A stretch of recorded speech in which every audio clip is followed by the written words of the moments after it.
मैं बिहार की बहुत ही स्वादिष्ट सी रेसिपी लेकर आई हूँ। स्वाद इतना कि कोई भी इसका दीवाना बन जाए और साथ में बहुत हेल्दी भी। तो चलिए इसे बनाना स्टार्ट करते हैं। तो इसे बनाने के लिए मैं यहाँ पे ले रही हूँ मसूर दाल। मसूर दाल यहाँ पर 4 बड़ा चम्मच ले रही हूँ। मूंग दाल लूँगी 2 बड़ा चम्मच। आप चाहें तो किसी भी कप या कटोरी से भी मेजरमेंट कर सकते हैं। और 2 बड़ा चम्मच ही ले रही हूँ मैं अरहर दाल और 2 बड़ा चम्मच ले रही हूँ मैं यहाँ पे चना का दाल। मैं स्टार्टिंग में 3 बड़ा चम्मच ही ली थी मसूर का दाल, तो लास्ट में मैं फिर 1 बड़ा चम्मच डाल दी, तो 4 चम्मच मसूर का दाल। और यहाँ पर मैं डाल रही हूँ 1.5 लीटर पानी। और दाल को ना अच्छी तरह से मैं बिल्कुल धो लेना है और धो करके उसके बाद पानी में इसे डाल देना है कुकर में। उसमें डालेंगे नमक स्वाद अनुसार। मैं यहाँ पे 2 टीस्पून नमक डाल रही हूँ। हल्दी पाउडर 1 टीस्पून डालेंगे और इन सभी चीज़ों को हमें अच्छी तरह से मिक्स करके और कुकर में 3 से 4 सीटी हमें लगा लेना है।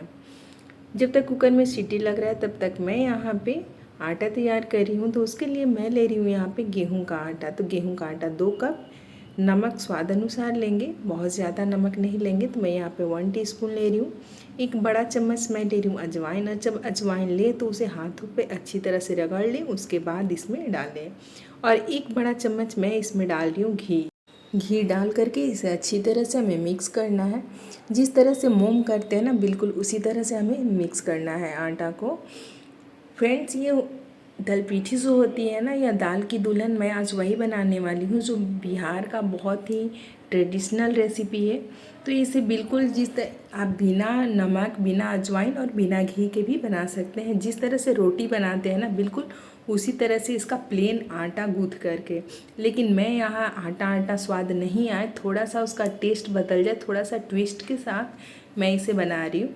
तो मैं आटा में अजवाइन, नमक और घी डाल करके इसे अच्छी तरह से मिक्स करके फिर थोड़ा थोड़ा पानी डाल करके इसे अच्छी तरह से गूँथ लेना है हमें।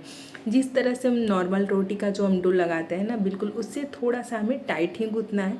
क्योंकि अगर हम थोड़ा गीला रोटी की तरह कर लेंगे ना, तो इससे जो हम शेप देंगे ना वो थोड़ा बैठ जाता है। तो यहाँ पे हमें टाइट गूँथ लेना। हाथ से इसे पुश कर रहे हैं ना, तो वो ऊपर की तरफ नहीं आ रहा है जल्दी। तो इसका रोटी की तरह छोटा छोटा टुकड़ा लेंगे। जिस तरह से रोटी लेते हैं ना, बिल्कुल उसी तरह से। और दोनों हाथों की तहती से ना इसे चिकना कर लेंगे। फिर से अच्छी तरह से मिक्स कर लेंगे। और जो एक्स्ट्रा लगेगा कि आटा निकल रहा है, ज़्यादा बड़ा लोई हो गया है, तो उसे बाहर निकाल लेंगे। और फिर इसे सूखा आटा में लपेट करके हमें बिल्कुल रोटी की तरह इसे बनाना है। जिस तरह से हम रोटी पतला रखते हैं ना, बिल्कुल उसी तरह से इसे भी बेल करके हमें पतला रखना है।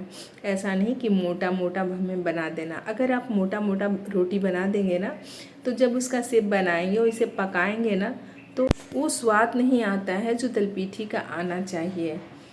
तो इसीलिए हमें पतला ही बेलना है। ये रेसिपी इतनी स्वादिष्ट और इतनी लजीज बनती है ना कि आप इसे खाएंगे ना, तो आप इसे बार बार बनाना पसंद करेंगे और बिल्कुल मुंह में घुल जाने वाली है। इसे आप बच्चे बड़े सभी को दे सकते हैं। इसे बीमार भी खा सकते हैं, बच्चे भी खा सकते हैं। इसे टिफ़िन बॉक्स में भी दे सकते हैं। ब्रेकफास्ट में खाइए, लंच में खाइए, डिनर में खाइए। इसे हर टाइम एंजॉय कर सकते हैं आप। तो यहाँ पर देखिए, मैं रोटी की तरह बिल्कुल अच्छी तरह से बेल चुकी हूँ। अब इसे मैं क्या करूँगी, एक ग्लास की मदद से इसे गोल गोल हमें काट लेना है। ये स्वादिष्ट के साथ साथ काफ़ी हेल्दी भी होती है, क्योंकि इसे ना बहुत कम तेल मसाला में बनाया जाता है। तेल तो आप ना भी डालें तो भी बन जाएगा, लेकिन आपकी मर्ज़ी। थोड़ा सा तड़का लगाते समय थोड़ा सा तेल पड़ जाता है। लेकिन अगर आप तड़का नहीं लगाना चाहते हैं ना, तो आप बिना तेल के भी इसे बना सकते हैं। और यहाँ पर देखिए, मैं बेल करके इसे गोल गोल गिलास से काट ली हूँ। और यहाँ पर मैं 4 छोटे छोटे पूड़ियों की तरह निकला हुआ है। तो इसे इस तरह से हाथों की मदद से ना हमें शेप देना है। अगर आप ध्यान से देखेंगे तो ये डिज़ाइन बनाना बिल्कुल आसान है और बिल्कुल भी मेहनत नहीं लगता है। तो यहाँ पर 4 भाग करके और बीच की उंगलियों से इसे इस तरह से मोड़ करके और जांच लेना है, तो इसका मुंह नहीं खुलता है। अगर आप थोड़ा सा मुश्किल हो रहा है तो मैं बिल्कुल आसान तरीके से बना रही हूँ। ये देखिए, इस तरह से दोनों साइड से इसे जांच लेना है और फिर इस तरह से इस साइड से जांच करके, ये देखिए, ये भी तैयार हो गया इस तरह से डिज़ाइन। लेकिन ज़्यादा परफेक्ट डिज़ाइन इस तरह से आता है। ये जो बीच में उंगली फंसा करके पूड़ी की और ये दोनों हाथों से इस तरह लाएंगे। देखिए किस तरह से मैं बना रही हूँ, कितना आसान है इसे बनाना। और ये इस तरह से अगर बनाएंगे ना तो बहुत जल्दी जल्दी बन जाता है। और मैं यहाँ पे दूसरा भी दिखा रही हूँ कि पूड़ी के बीच में उंगली रखिए और फिर एक अंगूठा और बीच वाला उंगली की मदद से आप इसे डिज़ाइन दे सकते हैं बिल्कुल फूल की तरह। तो देखिए कितना बढ़िया डिज़ाइन बनकर तैयार हो गया है। तो इसी तरह से यहाँ पर सभी पूड़ी का डिज़ाइन मैं तैयार कर लूँगी। तो यहाँ पर दाल भी अच्छी तरह से पक चुका है। लगे कि दाल बहुत गाढ़ा है तो इसमें गर्म पानी मिलाएंगे। तो ये देखिए दाल कितना बढ़िया पक चुका है। बहुत ज़्यादा दाल था तो थोड़ा सा दाल बहुत ज़्यादा गाढ़ा भी लग रहा है यहाँ पे। तो मैं यहाँ पे पानी को गर्म करके ना पानी डाल रही हूँ। तो मैं यहाँ पे 1.5 लीटर पानी में दाल को पकाई थी और फिर से मैं 1.5 लीटर पानी डाल रही हूँ। तो टोटल मुझे 3 लीटर पानी लगा है। और डिज़ाइन भी देखिए बनकर तैयार हो चुका है। तो जब फिर से इसे गरम है तो इसमें डाल देंगे कुकर में।